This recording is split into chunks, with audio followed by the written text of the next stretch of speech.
O que é a cegueira espiritual? Cegueira espiritual é quando uma pessoa perde a sensibilidade para perceber as coisas de Deus. Ela pode até frequentar uma igreja, ler a Bíblia, orar, mas vive desconectada da verdade divina. Jesus falou sobre isso de forma direta. Porque o coração deste povo está endurecido.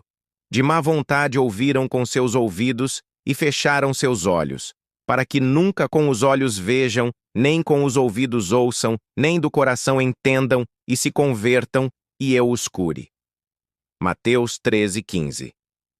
É possível estar cercado pela luz e ainda assim viver em trevas. A cegueira espiritual nos impede de ver a nossa condição real diante de Deus, nos anestesia quanto ao pecado e nos distancia da verdade. 2. A Igreja de Laodiceia, um caso grave de cegueira. A carta de Apocalipse 3 à Igreja de Laodiceia é um retrato claro da cegueira espiritual. Eles diziam: estou rico, abastado e não preciso de coisa alguma. Apocalipse 3:17. Mas a resposta de Jesus foi dura. E nem sabes que tu és infeliz, sim, miserável, pobre, cego e nu. Perceba, eles achavam que estavam bem. Eles estavam convencidos de que tudo estava em ordem. Mas a realidade espiritual era outra.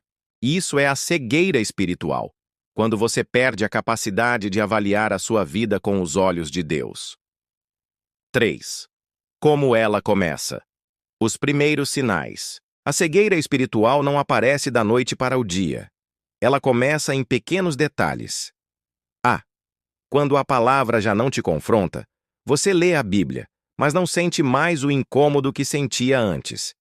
Aquilo que antes te quebrantava, agora passa despercebido. O coração começa a se endurecer. B. Quando você ignora pequenos pecados, aquela mentirinha, aquele pensamento impuro, aquela crítica maldosa, antes você se arrependia rápido. Agora, você se acostumou. Pequenas permissões levam a grandes distorções. C. Quando você começa a justificar o que Deus condena, você começa a relativizar o certo e o errado. O que antes era pecado, agora é opinião. O que era santo, agora é radicalismo. A cegueira espiritual anestesia a consciência. 4. Diagnóstico espiritual. Você está enxergando mesmo? Aqui estão algumas perguntas que podem te ajudar a refletir. Você sente que sua fé esfriou, mas continua vivendo como se estivesse tudo bem? Você se sente confortável em ambientes ou práticas que antes te incomodavam espiritualmente? Você lê a Bíblia mais para cumprir um ritual do que para ouvir a voz de Deus? Você evita mensagens que confrontam e prefere apenas aquelas que confortam? Você vive mais guiado por sentimentos e opiniões do que pela palavra? Se você respondeu sim a algumas dessas perguntas, talvez esteja com os olhos espirituais embaçados. 5. Exemplos bíblicos de cegueira espiritual. Os fariseus, religiosos mas cegos. Eles conheciam a lei, mas rejeitaram o próprio Filho de Deus. Jesus os chamou de guias cegos, que coam um mosquito e engolem um camelo. Mateus 23:24. Eles estavam tão preocupados com os detalhes religiosos que não enxergavam o essencial: o amor, a misericórdia e a presença do Messias. Sansão. Força física, visão espiritual nula, Sansão brincou com o pecado, se afastou de Deus e só percebeu o quanto estava cego, quando já não via mais literalmente. Foi no escuro da prisão que ele clamou a Deus novamente. Saul. Começou cheio do Espírito, terminou sem direção. O rei Saul perdeu a visão espiritual quando começou a ouvir mais as pessoas do que a Deus. Sua cegueira foi tão profunda que ele tentou matar Davi e procurou respostas até com uma feiticeira. 6. As causas mais comuns da cegueira espiritual. Orgulho espiritual. Quando a pessoa pensa que já sabe tudo, que está firme demais para cair. Rotina religiosa sem comunhão verdadeira. Fazer por fazer, sem intimidade.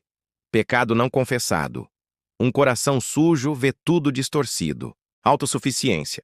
Quando você acha que pode viver sem depender totalmente de Deus. Falta de arrependimento. O Espírito Santo não encontra espaço para agir. 7. Como voltar a enxergar? O caminho da restauração. A boa notícia é que Deus pode curar os nossos olhos espirituais. O próprio Jesus disse: aconselho-te que de mim compres colírio para ungires os olhos, a fim de que vejas. Apocalipse 3:18. Aqui estão passos para restaurar a visão espiritual. A. Reconheça a sua condição. O primeiro passo para ser curado é admitir que algo está errado. Laodiceia só foi aconselhada porque Jesus os amava e queria restaurá-los. B. Clame por revelação espiritual. Ore como o salmista. Desvenda os meus olhos, para que eu contemple as maravilhas da tua lei. Salmo 119:18. Peça que Deus te mostre o que você não está vendo. C. Arrependa-se de verdade. Volte para o Senhor com sinceridade. Confesse o que precisa ser confessado. O arrependimento verdadeiro restaura a comunhão. D. Volte à prática das primeiras obras. Lembre-se de quando você era mais sensível à voz de Deus. Reacenda esse fogo, essa fome, esse temor. I. Cerque-se de luz. Ande com pessoas que te levam para mais perto de Deus, consuma conteúdo que edifica, mergulhe na palavra, busque a presença. 8. Conclusão. Que tipo de visão você tem? Existem 3 tipos de visão espiritual. A visão cega. Não vê nada, vive enganado, acha que está tudo bem. A visão turva. Vê em parte, entende algumas verdades, mas está em processo de restauração. A visão clara. Vê com os olhos de Deus, discerne o certo do errado, anda em verdade e humildade. A pergunta é: qual dessas visões representa você hoje? 9. Um clamor final. Senhor, abre os meus olhos. Se você sentiu que esse vídeo falou com você, pare tudo agora e ore. Diga ao Senhor: Deus, se há em mim alguma cegueira, me revela. Se estou me afastando da verdade, mesmo sem perceber, me mostra. Tira o véu, abre os meus olhos, me desperta antes que seja tarde. Eu não quero andar no escuro. Eu quero andar na tua luz. Em nome de Jesus. Amém. Palavra final. O maior perigo da cegueira espiritual é que o cego muitas vezes acha que está vendo. Por isso precisamos da luz de Cristo todos os dias. Não confie na sua própria percepção. Confie no Espírito Santo. Ele guia, revela, corrige e cura. E lembre-se, ver não é apenas abrir os olhos, mas enxergar com o coração.